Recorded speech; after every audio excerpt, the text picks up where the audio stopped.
Hey! Good morning! Good morning mga kapwa ko soberanong mamayang Pilipino, lalo tigit sa aking mga kahanay sa 99.9% puwersa. 99.9% it's a puwera.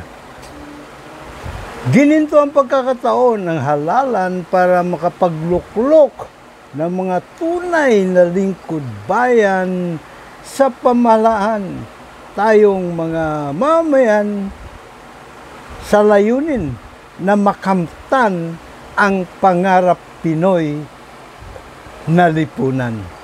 Ngunit, datapwat subalit, paano kung ang COMELEC na siyang inaasahan ng nating mga mamayan para ang halalan ay tapat at kapanipaniwala ay bantay sa lakay.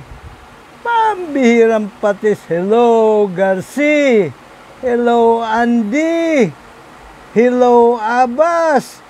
At sana'y wala ng hello, Garcia. Bago ang lahat, pahirit po muna ng suporta. Bago ang lahat, mga lumay dapat na nating itapon sa basurahan. Pakipasiran po ninyo ang akin pong YouTube Juror Advocacy Channel.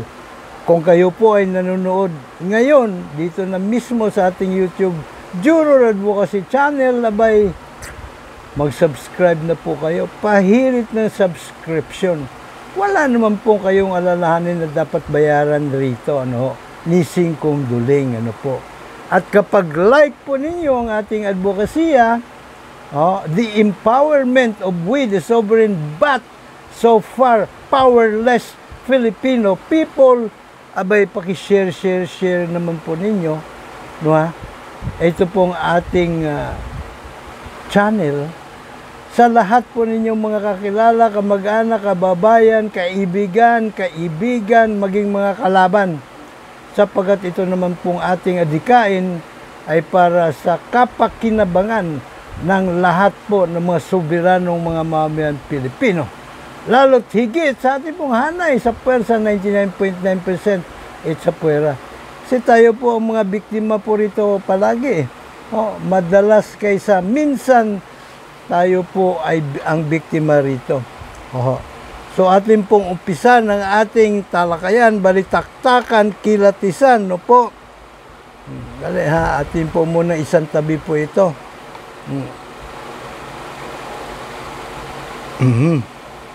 Dito po tayo mag-uumpisa.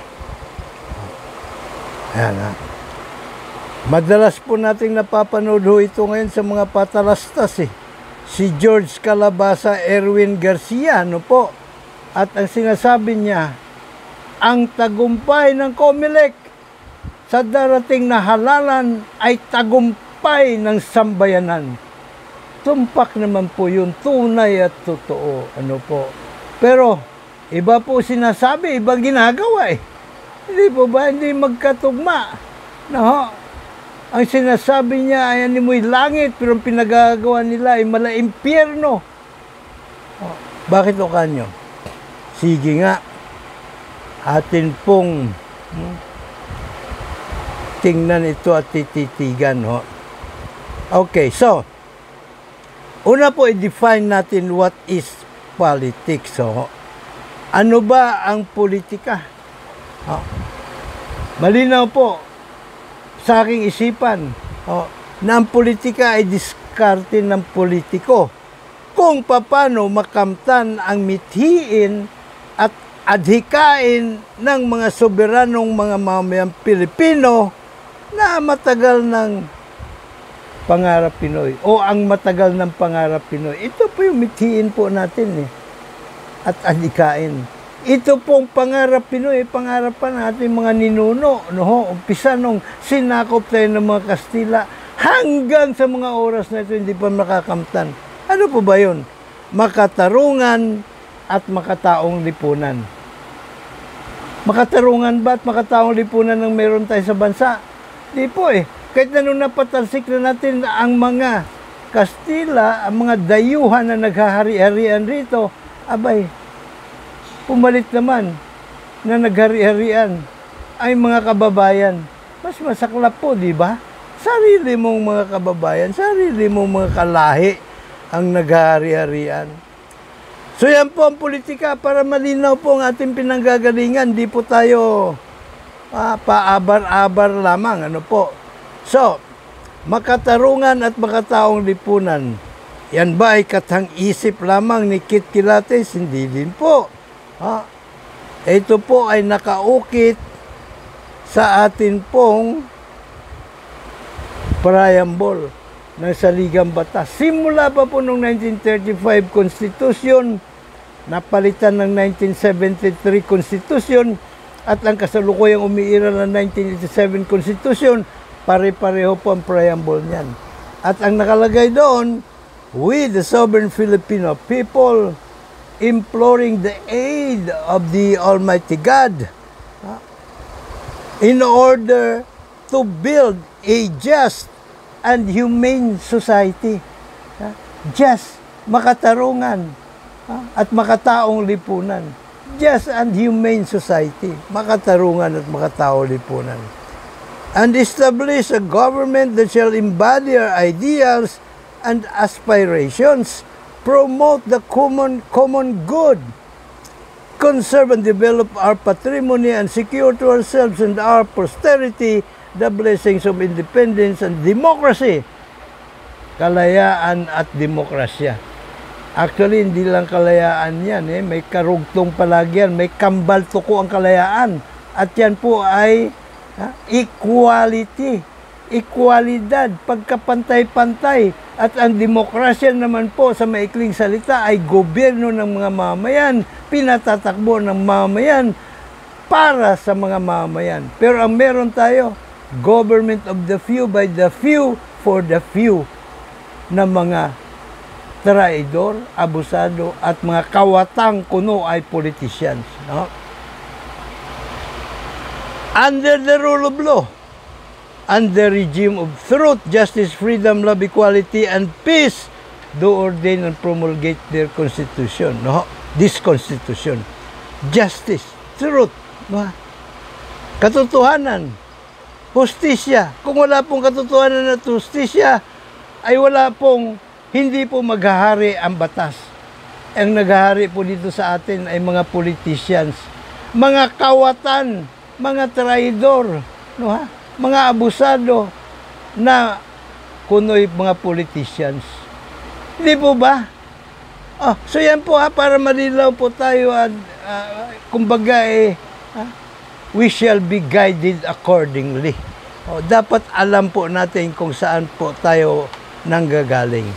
Ngayon, para po makamtan yan, para makamtan yan, kailangan po ay i-educate ng COMELEC. Mandato po ng COMELEC ang voters education. No?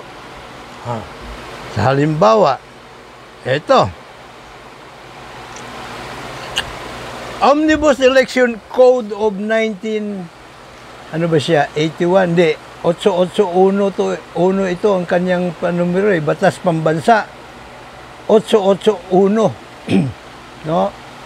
Promulgated po noong 1985, panahon pa po ni dating Pangulong Apo Marcos. At sa Section 19 ng Omnibus Election Code, COMELEC space. Nang ibig lamang po sabihin, lahat po ng kandidato, mapanlokal man o nasyonal, kailangan pagkalooban ng espasyo sa mga pahayagan. Para kanilang ipakilala ang kanilang mga sarili, ilagay kung sino sila, ano po ang kanilang mga pinag-aralan, ano po ang kanilang mga narating na sa buhay, at kung ano po ang kanilang mga plataforma sa gobyerno. Ginagawa ba na COMELEC to? 1985 po ito. Na batas? Hindi. Manapa, pinababayaan ng COMELEC na maningil ng pagkamahal-mahal ng mga dyaryo. oh, sa mga kandidato. Well, dalawang bagay. Posible na yun ay suhol ng COMELEC sa mga taga-mainstream media para wag silang punahin, wag silang batikusin sa kanilang mga kaungasan. Oh. Or posible din na yung pong mga taga-mainstream media ay may lagay sa COMELEC. May hati po sila sa kinikitang mga bilyonis po ito eh. Ha? Bilyon-bilyon po kinikita ng mga taga-dyaryo tuwing halalan. Section 92, COMELEC time. Ha? Ang COMELEC time po ay libreng airtime sa mga radyo at telebisyon. At kaakibat po ng probisong ito sa Omnibus Election Code ay isinasaayos yung prangkesa ng mga radyo at telebisyon para pagkalooban nila ang mga kandidato ng libre na airtime para ipakilala ang kanilang mga sarili at ihayag kung ano ang kanilang mga plataforma de gobyerno. Ginagawa ba ng utang na yung COMELEC na to? Hindi po eh. Hindi po. 1985, since 1985 hanggang ngayon, pinaubaya po na sa mga radyo telebisyon. Hinahayaan nila maningil ng mahal para kumita naman ang mga radyo at television stations, para wag silang, kumbaga suhol. I'll scratch your back, you scratch my back. Suhol para hindi po sila punahin at batikusin sa kanilang mga kaungasan. O maaari ding meron po silang party. May party po sila. One for you, one for me, one for pambirang patis tong mga utang ng COMELEC na to. Section 93, COMELEC Information Bulletin. National, again, at lokal. Kailangan pong maglabas ang COMELEC ng bulletin para ipakilala. Sila mismo kailangan mag-research. At ilagay nila doon sa kanilang bulletin kung sino-sino ang mga kandidatong ito. Siya ba ay may nakabimbing kaso ng korupsyon o pandarambong sa Sandigan Bayan o sa Office of the Ombudsman? Siya ba ay convicted? Kung convicted, anong kaso? Kailan? Kailangan po gawin ng COMELEC ito, pero iba yung ginagawa nila eh, puro. Pambirang patis ito. Puro paglabag sa batas ang ginagawa ng COMELEC, Kotong. Hindi na sinusunod ang batas. Lalo na ngayon, meron ng social media. Napakadali nilang gawin. Ang ipinangalandakan, pinagyayabang ni George Calabaza Garcia nung bago pang doon sa COC filing pa lang. Aalamin namin ang mga social media account ng mga kandidato at ibabalanda namin sa aming website. Saan? Pinagbobola, pinagloloko, pinag-uuto tayo. Ginuguyo nitong George Calabaza Garcia eh. Diba? At hindi po katang-isip ko pag sinabi kong tahasan na nilalabag ng COMELEC, maging sa Ligang Batas. Ilang beses na ba silang sumemplang sa Korte Suprema? Maraming beses na. Lalo na doon sa violation sa right of suffrage. Di ba? Maraming mga bona fide na kandidato, including myself, dinideklara nilang nuisance candidate. Nalabag mismo sa Saligang Batas at mismo ang Korte Suprema sa hindi na mabilang ng mga jurisprudence ay binabatukan at dinadagukan sila. Ang siste nga lang, doon sa may bandang dulo, sasabihin ng Korte Suprema na batid namin na ginagawa nyo lang ang inyong tungkulin para linisin ang listahan ng mga kandidato. Kumbaga binibigyan nila ng konsuelo de bobo na itong mga ito hindi naman talaga tahasang nanggugulang o nangungwarta lang, kung di tinatago nila, kinukubli na doon sa tinatawag na yung bang presumption of regularity in the performance of duty. Pambira, Korte Suprema na rin mismo nagsasabi, kapag ka may karapatang na violate, ay borado yung presumption of regularity. Eh, karapatan ng Pilipino ang tumakbo sa halalan eh. Diba? Sagrado ang right to suffrage. Oh. So, hindi dapat binibigyan ng, diba? Regularity in the performance of duty. Presumption, itong mga to. Dapat to pinakukulong. Mga hinayupak na ito. Oh. Ngayon, ano pa yung tahasan nila nilabag? Ito po.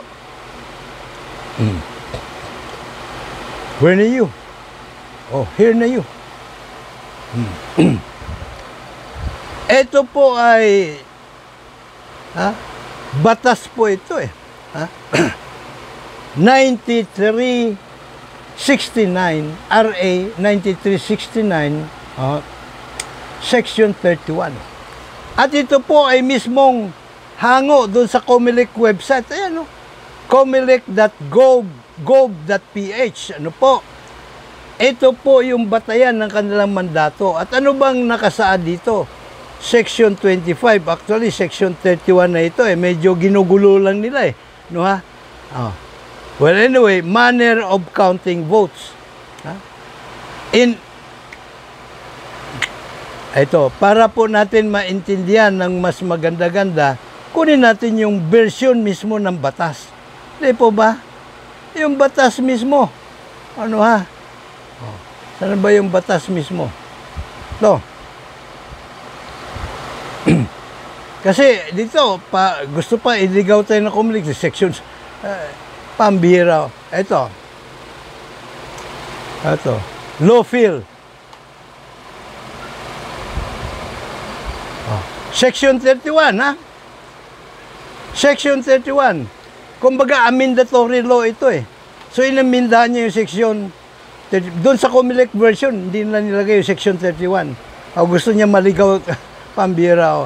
So, dito, manner of counting votes. In addition to requirement set forth, requirement in the fourth paragraph of section 12 of Republic Act 6646 and section 210 of the Omnibus Election Code, in reading the official ballots during the counting, the chairman, the poll clerk, and the third member shall assume such position as to provide watchers and members of the public as may be conveniently accommodated in the polling place. Pinag-uusapan po dito, polling place. Presinto. Kailangan medyo hayahay ang buhay ng mga watchers at ng publiko na manunood doon sa bilangan ng boto. No, ha? Okay. An unimpeded view of the ballot being ready by the chairman of the election returns and tally board being simultaneously accomplished by the poll clerk and the third member respectively. Now, ito yung lumang proseso. Pero pwede nila i-modify ito in accordance with the automated election law. Pwede po sila, imbis na tally sheet, maglagay po sila ng mga widescreen flat TV na malalaki para hindi talaga mangangawit ang liig ng mga watchers at ng publiko. At pwede din silang gumamit ng mga scanner na naandun na rin yung tally application. Di ba? Para pagbasa ng chairman, tuloy-tuloy na yung pagpapalit, lalagay ng mga running votes sa mga kandidato. Hindi po ba? So, kailangan hindi kayang mahawakan ng watchers o ng publiko ang mga balota o ang mga election paraphernalia. Yan po, malinaw na nakalagay sa batas. Sinusunod ba na COMELEC ito? 2007 pa po yung batas na ito. 2007. Pero hanggang ngayon, hindi po nila isinasakatuparan nito. Tahasan po nilang binabaliwala ito at nilalabag. Above the law ba yung mga hinayupak sa COMELEC, Kotong? Pambirang patis, oh. The chairman shall first read the votes of the national positions. Diba? O the votes for national positions. So, malinaw po rito. Babasahin ng chairman ang balota. Ha? Bago itatali doon sa election returns, bago magpa-imprenta at ipamudmud yung mga kopya, bago nila electronically send ang election returns. Di ba? Malinaw po ang batas.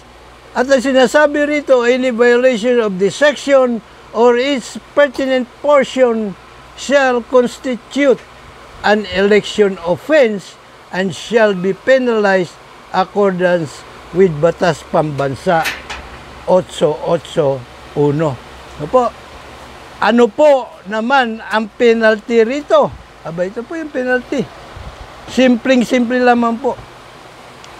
Section 264, kapareho po itong Omnibus Election Code. Any person found guilty of any election offense under this code shall be punished by an imprisonment of not less than 1 year but not more than 6 years and shall not be subject to probation. Yung pa pwedeng probation po rito, ibig sabihin hindi ka makukulong, nasa laya ka, no, magre-report ka lang ng anyway. In addition, the guilty party shall be sentenced to suffer disqualification to hold public office and deprivation of the rights to suffrage. Ano po? So malinaw mga guro, ma'am, sirs, delikado po kayo rito pagka nagpauto at nagpaguyo kayo sa COMELEC. Kayo po ay makukulong at matatanggal sa trabaho perpetually. Hindi na po kayo maaaring bumalik bilang guro o anumang posisyon sa gobyerno. Pauuto pa ba kayo kay George Calabasa Garcia? Wag na. Pambirang patis na, saan ba si George Calabasa Garcia? Dali Dali lamang po. Ito siya. Pambira. O yan. Ilang beses na itong dinagukan ng Korte Suprema, ulit ko lang. Pero itinatago siya doon sa salawal, sa saya ng presumptions of innocence in the performance of duty. Nakakaligtas, no ha? So hindi tuloy may iwas sa isipin na may kasabwat sa Korte Suprema itong mga to. Kumbaga kung merong mafia, may sindikato tuwing halalan, may kasamang mga maestrado. Kaya kung nakikita po natin, na napapansin naman natin, hindi may tatatwa yun, napapatunayan lamang na peke yung resulta ng halalan, may isang araw, 2 araw na lang ang termino. Hindi po ba? Malinaw po yan. Yan ay pasok na pasok sa duck test. If it walks like a duck, quack like a duck, and swim like a duck, or walk like, sabi ko na yung walk it must be a duck. Hindi po ba? Circumstantial evidence, kumbaga. Ang birang kalabasa to. O ngayon, pag ginamit po nila itong automated cheating machine, no po, kahit ano pang sinasabi nilang pang-uutot, pang-guguyo, katulad na halimbawa, sinasabi niya rito, widescreen na po ang ating makina. Pagkatapos po ma-imprenta, ipapakita lahat ng balota. Pang-uuto po yan, pang-guguyo, bakit kamo? Paano natin masisigurado na balota natin yung pinakikita? Meron bang garantiya sila? Na hindi mga manufactured voucher na nakakarga na doon sa isang SD card. 2 SD card Yung isa di umano ay principal. Yung isa naman ay backup pero blanco. Buha ka ng backup Blanco. Ah, tinatawaran na hinayupak na ito ang kakayahan ng mga Pilipino, yung intelihente ng Pilipino. Saan ka naman makita ng backup pero blanco? So, ang duda ko, yung pong, kumbaga blanco o backup di umano na SD card na andoon po yung mga manufactured votes. Na pag kinlik po yung send button, yun po ang ibabato niya. Manggagaling doon sa SD card na yun. Programa lamang po ang katapat niyan eh. Ang computer, masunurin niya kung ano ipagagawa sa kanya kahit mali. Hindi niya naman iintindi yun eh. Malay niya bang mali yun? Ang importante, masunurin at efficient po yung makina, yung computer. O, huwag mga kaming pinagluloko. Kalabasa, Garcia, pambirang patis ka. O. So, tapos na po tayo rin, tapos na po tayo rito. Ito, tingnan po natin. Kasi merong mga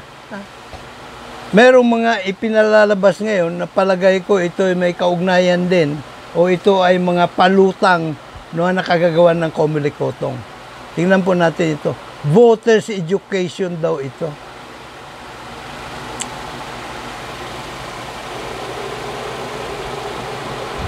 Natin na yung mga nakaupo sa posisyon, kahit ilang taon na yan, ilang miyembro pa ng pamilya na yan, ay hindi naman nakagagawa ng maganda para sa lipunan, pero sila pa rin ang binoboto ng tao. Exactly. Kaya nga talagang kailangan natin maging warang botante. Ang warang botante ay warang Pilipino. Kaya meron kong program ang tawag ay Tibok Pinoy. Ang pusong tumitibok para sa Pilipinas. Look for the characteristics. Yan ang palagi namin sinasabi. Huwag kayo magpadala sa personality. 54% of us vote based on personality. Tanong niyo sa sarili niyo, ang pagiging maganda o ang pagiging charming, maaayos ba niya ang mga suliranin?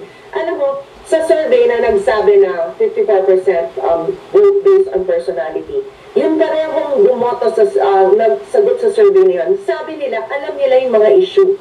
Alam nila na ang issue sa economy, jobs, basic prices, access to education, and access to health, and later on, access to resources pag nagkakaroon ng bagyo, lumalabas na rin mo yun.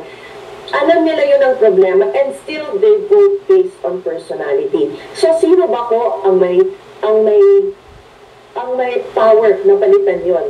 Di ba tayo, yung voter? Kasi tayo bumoboto sa kanila. Kung hindi na aksyonan ng problema, kasi ang pinipili natin, yung mga tao, hindi kayang ilutas ang mga suliranin. Pero sino pumili sa kanila? Tayo po yun.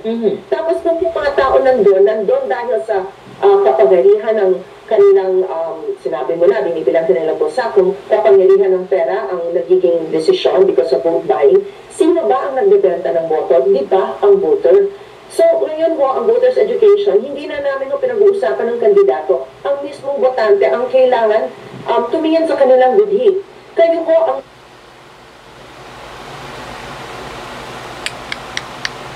Pambihirang patis, ano ha?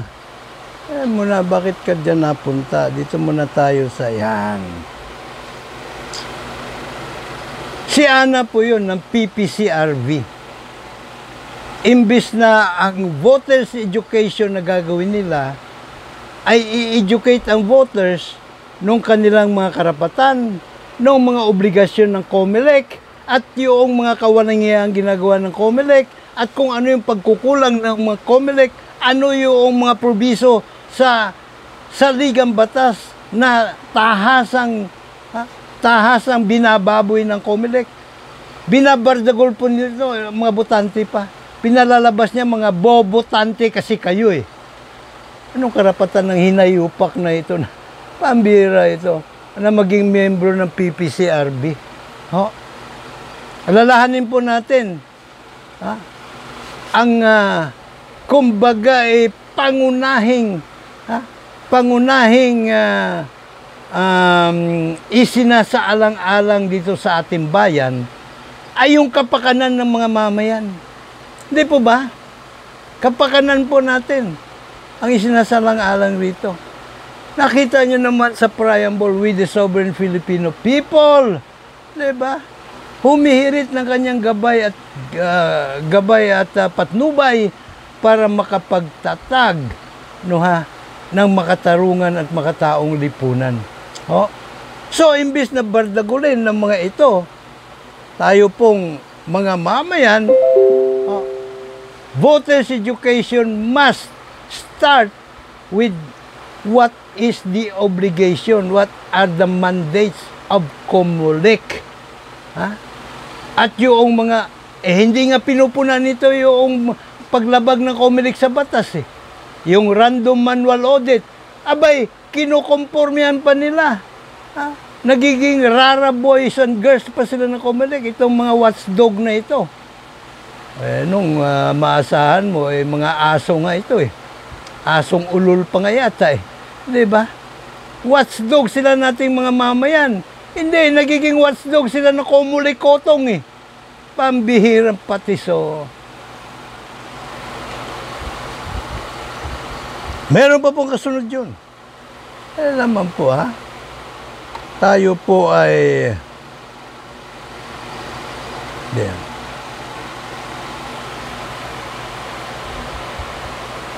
bakit yan ang lumabas pa rin dyan? Dito tayo sa isa pa. Dali lamang po. Opo. Mahalaga pong makarating ito sa kaalaman ng sambayan ng Pilipino nang sa ganun ay guided tayo accordingly. Binasa natin sa mga botante, yung karaniwang botante now, binigyan ka ng 5,000, yung nasa 10,000, pagkatapos 6 na taon kang maghihirap, mag-expect ka ng ayuda. The problem is, para sa kanila, pare-pareho lang naman yan ang pinag-uusapan na lang kung magkano ang kukurakutin yan. Pero lahat naman sila talaga, admittedly, sabi nila, mangungurakot yan. So it doesn't really matter. How do you respond to that? We tell them kung ganyan silang mag-isip, walang papalit. We always tell everybody change begins with me. Do not expect it to begin with anybody else. Huwag yung isip. Wala tayong matutunan sa hinayupak na ito, kaya mabuti pa patahimikin na natin. Shut up! Pambirang patiso. Now, tama naman ang sinasabi ni Peter, ano nga ba? Ano nga ba ang mahihita natin at meron ba tayong pagpipilian? Diba? Totoo lang wala Wala naman tayo talagang pagpipilian Pambira And so, ang tanong, bakit wala tayong pwedeng pagpipilian? Diba? Yan ang tanong Diba? Tatanong ko ulit bakit sa tingin nyo, wala naman tayong mapagpipilian sa mga kandidato? Totoo ba yun o mali? Di po totoo yun sapagkat meron po tayong pagpipilian sa kanila. Now, bago po natin puntahan kung sino ang dapat natin piliin, tingnan po muna natin ano ba ang problema sa bayan natin. At ang kasagutan niyan ay masusumpungan, makikita natin sa ating Bill of Rights. Ano po ba? Ang problema sa ating Bill of Rights. Ang atin pong demokrasya ay hinugot sa Amerika. At ang sabi ng American Founding Father doon sa tanong nung isa niyang kasamahan, sabi, pare ko katakot-takot ang poder na ibinigay natin sa ating magiging Pangulo. Biro mo, Commander-in-Chief of all Armed Forces. Nasa ilalim din ng kanyang kapangyarihan yung pong mga judicial authority. Yung Department of Justice. At kung gugustuhin niya, dahil na siya din may hawak ng kahadiyero, ng susi, abay, pwede niyang suhulan. Yung judiciary, yung legislative, pwede niyang suhulan. Bilhin niya ang kanilang loyalty at ang kanilang pananahimik. Diba? At pwede niya ipapatay kung sino doon ang kukontra. Siyempre, siya ang chief of staff ng Commander-in-Chief of all armed forces. So, pwede din siya magpatayo ng mga death squad. At uutusan niya yung pulis na, oy, matulog kayo sa pansitan na huwag kayong pumunta dyan sa liwasang bla bla bla dahil meron akong operation dyan, ipatitigok ako, may patutukhang ako riyan, huwag kayong pumunta doon, ha? Ito pera, mag-night clubbing muna kayo. At pag may tumawag, palipasin nyo muna ang 10 oras bago kayo rumisponde. Kaya gawin po yun. Ng Commander-in-Chief, ng Pangulo. Diba? At yung mga kongresista, mga senador na ayaw pumanig sa kanya, ayaw humimod sa tumbong niya, ay wala kayong kurakotable funds. Di po ba? Nangyayari po ba yung ganyan sa ating pamahalaan? Opo, walang kaduda-duda. Talamak, laganap na nangyayari po yan sa ating pamahalaan. Bakit? Uulit ko. Sa Bill of Rights po ng Amerika, bukod sa doon sa original na teksto, at yun ang pangunahing probiso na naisip ng lahat ng delegado nung nilimbag ang United States Republican Constitution, no, o Republic of the United States noong 1787, dapat na andoon yung hukumang trial by jury of the people, by the people, for the people. So yan po ay nakapaloob sa original na teksto. No, ha? Pagkatapos pinaluwa pa ng 3 probiso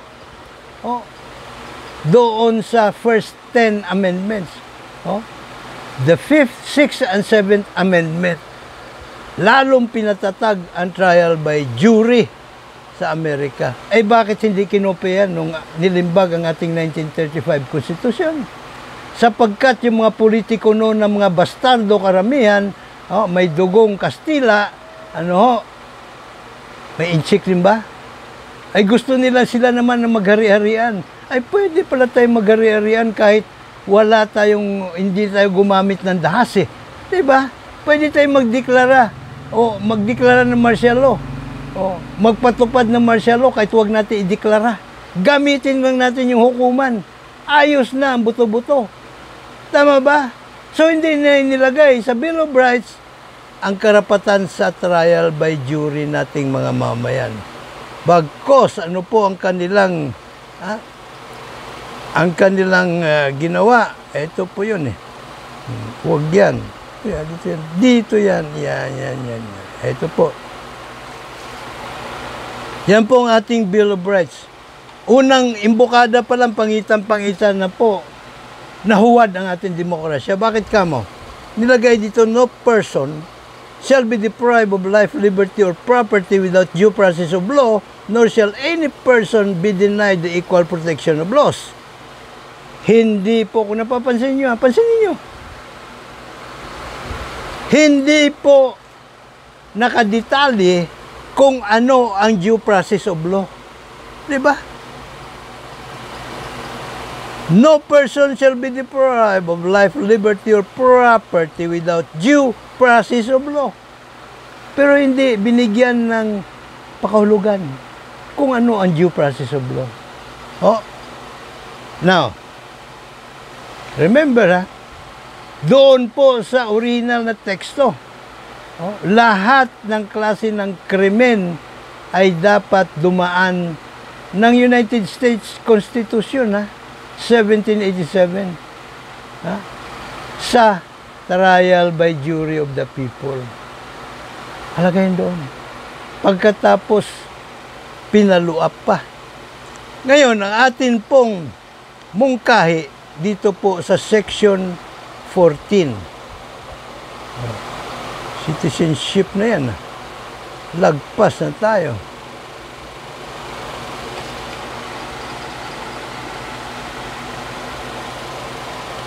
Ayan. Section 14.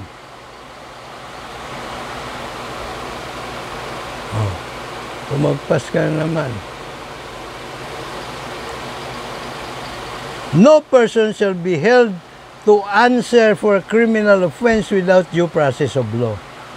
Again, hindi na naman po binigyang karampatang kahulugan ang due process of law rito. So ito po ang ating amendahan. Yung pong paragraph 1, di ba?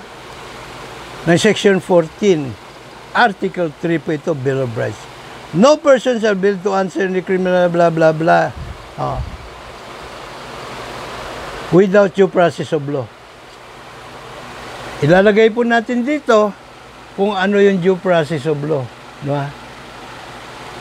Without, walang sino man ang maaring sampa ng kasong kriminal o sibil, maliban na lamang kung may akusasyon o kaya'y sakdal mula sa grand jury.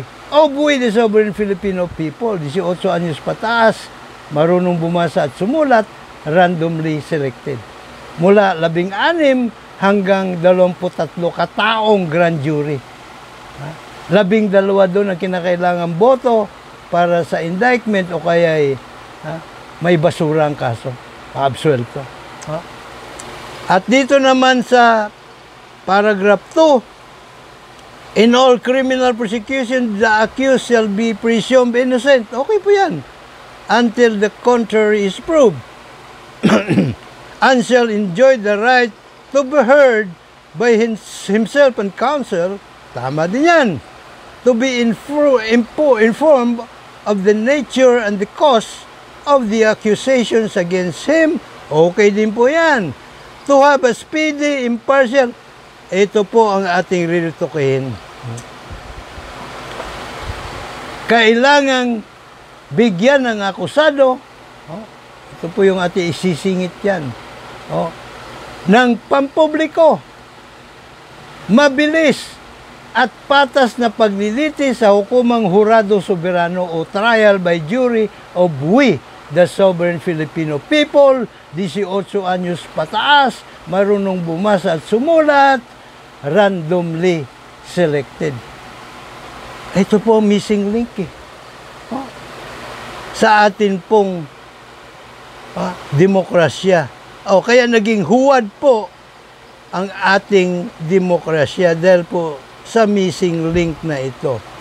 So kanina po nabanggit ni Peter Mosngi. Wala namang pagpipilian Paano yan? Diba? Kahit sino yung iboboto, wala namang gagawin yan, kundi ang magnakaw dito, magnakaw doon. Parang the Beatles, Corruption here, there, and everywhere. Ano po ba ang naging problema? Ang naging problema po kasi wala pa nga akong salawal sa Bacolod noon tuwing halalan, nadidinig ko na yan. Vote wisely. Pero kung sino si wisely, wala mukha Hindi maipapaliwanag ng mga ungas na nanawagan ng vote wisely. Hanggang ngayon. Hindi na alam kung sino si wisely. So, ang gagawin po natin, unang-una, sino ba si wisely? Siyempre, dapat siya po ay juror advocate candidate. Siya po ay dapat anti-China. Siya po ay dapat pro-impeachment. Siya po ay dapat pro-freedom of speech.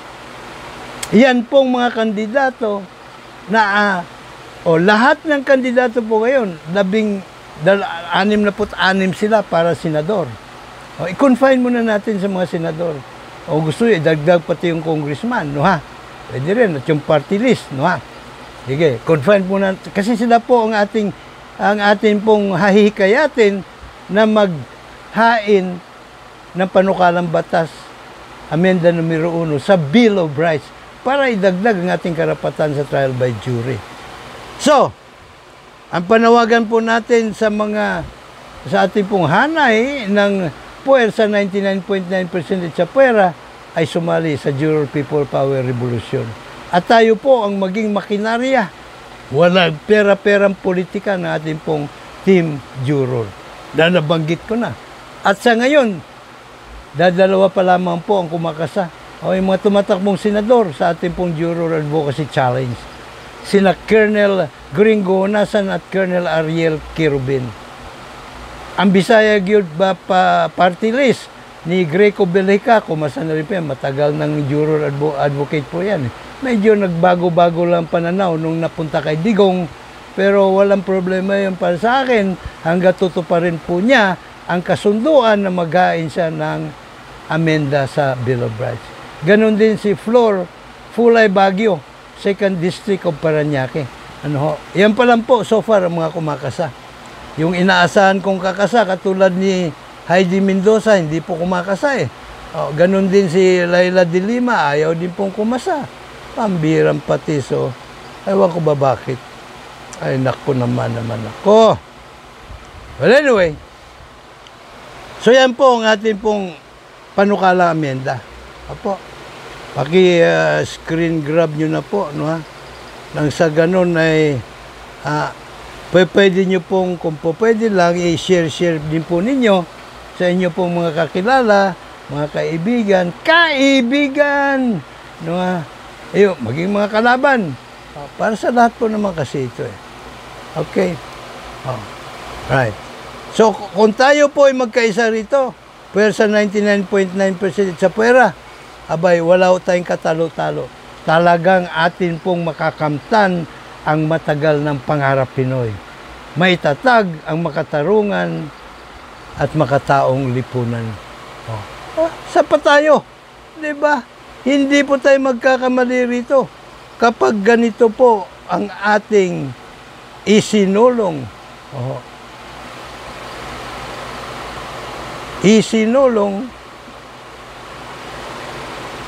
na advokasya. Kung pa rin po inyo lagi nakandang maglingkod, Mr. Juror, Dr. Sixto Kitkilatis Lagare po lamang, PhD, Public Administration Honoris Causa. Dapat lang, Juror ka. May God bless us all. May God bless Philippines.